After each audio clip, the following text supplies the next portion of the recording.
Bienvenidos y bienvenidas a mi nueva entrega de mi canal de YouTube llamado Perú, Orgullo de España.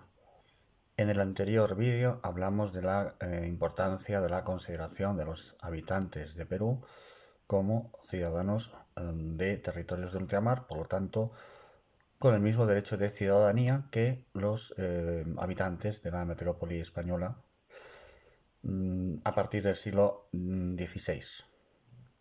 Eso tiene mucha importancia, dado que se puede restablecer una línea de estudio respecto a los derechos que tienen los, digamos, habitantes de este país cuando llegan a España en la actualidad.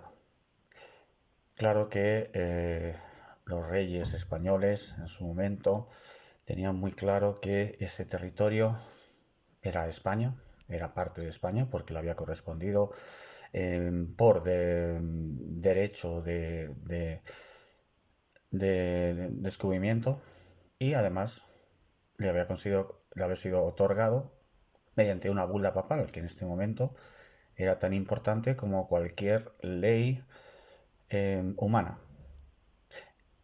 En este caso hablaremos de los derechos acaecidos a partir del siglo XVI, en concreto la conquista del Perú, que tuvo lugar en varios años a partir de la segunda decena del siglo XVI,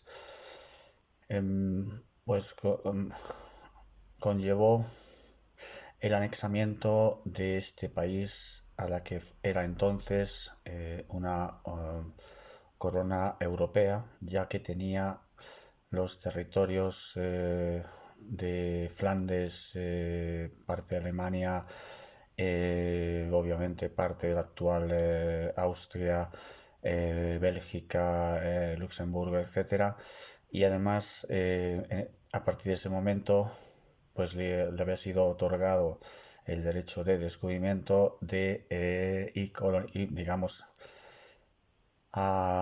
y población de estos territorios que se encontraban en la demarcación occidental de esa línea imaginaria que trazó el Tratado de Tordesillas.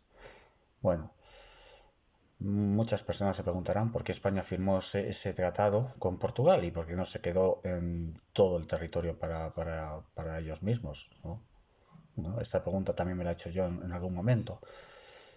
Y la verdad es que a lo largo de estos años he medio respondido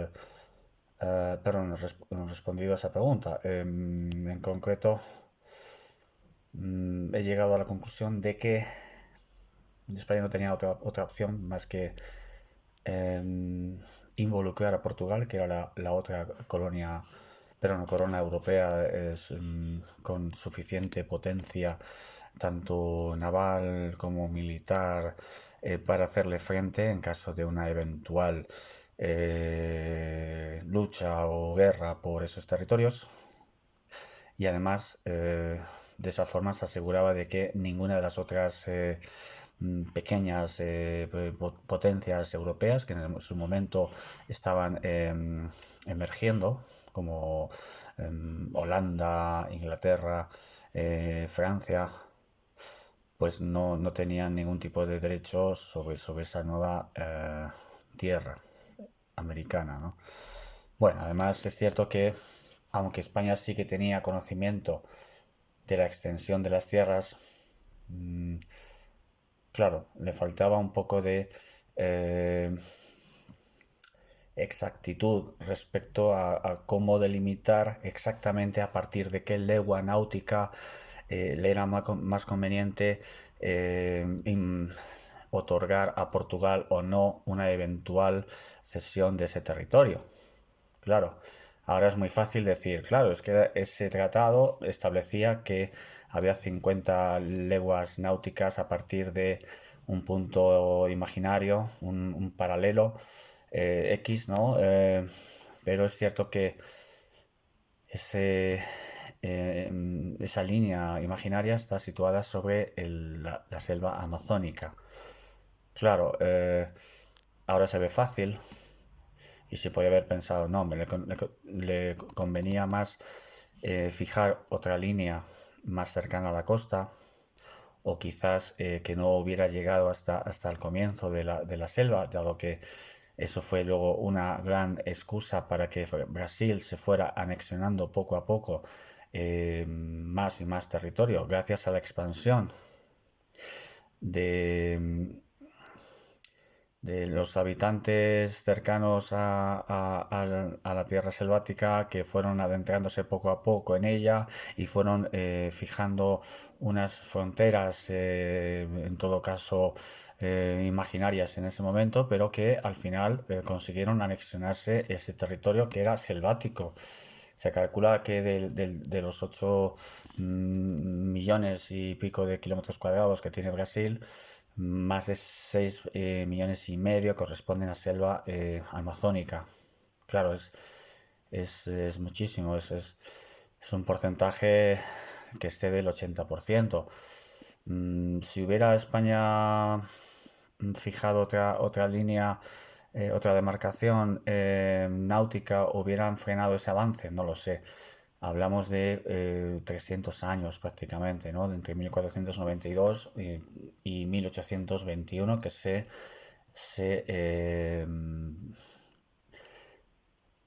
produce la independencia de varios países, entre ellos Perú, ¿no? Bien, son exactamente 329 años, ¿no? Son muchos años para que España hubiera podido haber controlado ese territorio, ¿no? Ahora mismo se puede hablar mucho, se puede decir, bueno, es que tal rey, tal gobernador no se comportó de forma ética. Puede ser. Es cierto que Brasil luego aprovechó y se anexionó partes del territorio gracias a la debilidad de em, gobernantes, en este caso de Bolivia, por ejemplo, también de Argentina, de Perú, también fue, digamos, le quitaron parte de su territorio, y obviamente de Colombia y Venezuela. Claro, es que cuando un país tiene un anhelo territorial tan grande como lo tuvo Brasil, es difícil frenar ese anhelo, ¿no? Ese afán de anexionarse ese territorio. Especialmente cuando el resto de países parecieron no haberle dado mucha importancia, dado que no se podía colonizar, no se podía habitar, no se podía explotar en sus recursos y prácticamente no se podía explorar. Estos países prácticamente habían descartado cualquier em, cualquier tipo de empeño o de reivindicación sobre los mismos, ¿no? Pero España es cierto que, bueno, sí que disponía de la tecnología naval puntera en ese momento para saber, mediante pues instrumentos como astrolabios, como bueno, pues otros instrumentos de navegación náutica, para saber que América era un territorio muy grande. Y la verdad es que, sinceramente, en ese momento el reparto no le había ido nada mal, dado que hay que tener en cuenta que también le correspondían lo que es actualmente Estados Unidos, Canadá, por supuesto México, y hasta el territorio de Tierra de Fuego, que divide, bueno, pues Argentina y Chile, ¿no? Por lo tanto, bueno, es una de las grandes, digamos, diatribas o dudas que se han mantenido desde la antigüedad. ¿Por qué en este caso los reyes católicos accedieron a firmar ese tratado? Y yo creo que lo hicieron bien. En, en ese momento era inteligente hacerlo. Y bueno, pues también es cierto que gracias a eso el territorio de Perú, por ejemplo, que quedaba en la demarcación española, fue un país pues muy accesible para España por la costa pacífica, un país básicamente inaccesible desde la costa atlántica para el resto de países que tuvieran algún tipo de empeño o de intención soberanista sobre estas tierras. Y aunque se produjeron, por ejemplo, algunos acontecimientos como la invasión del Callao por parte del pirata Drake, no dejó de ser más que una anécdota, fue un hecho puntual de, bueno, pues aprovechando que la costa era tan grande y que había tantos puntos inaccesibles para la defensa española, pues claro, era inevitable que se produjeran algún tipo de acontecimientos como este, ¿no?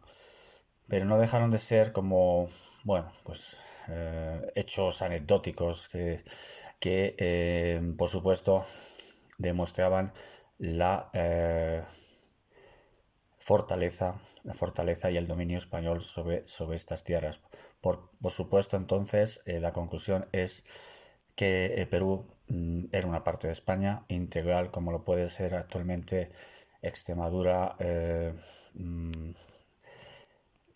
Castilla-La Mancha o Madrid. Y entonces eso nadie lo ponía en duda, ni siquiera las otras potencias europeas. Y espero que les haya gustado este vídeo y sigan viéndome en los siguientes vídeos, las siguientes entregas sobre este tema que nos fascina, Perú, orgullo de España. Muchas gracias a todos y a todas por haber visto este vídeo. Cualquier tipo de comentario, por favor, pónganlo en la parte inferior. Será, bueno, pues muy bien recibido e intentaré responder convenientemente a todos. Muchas gracias. Buenas tardes.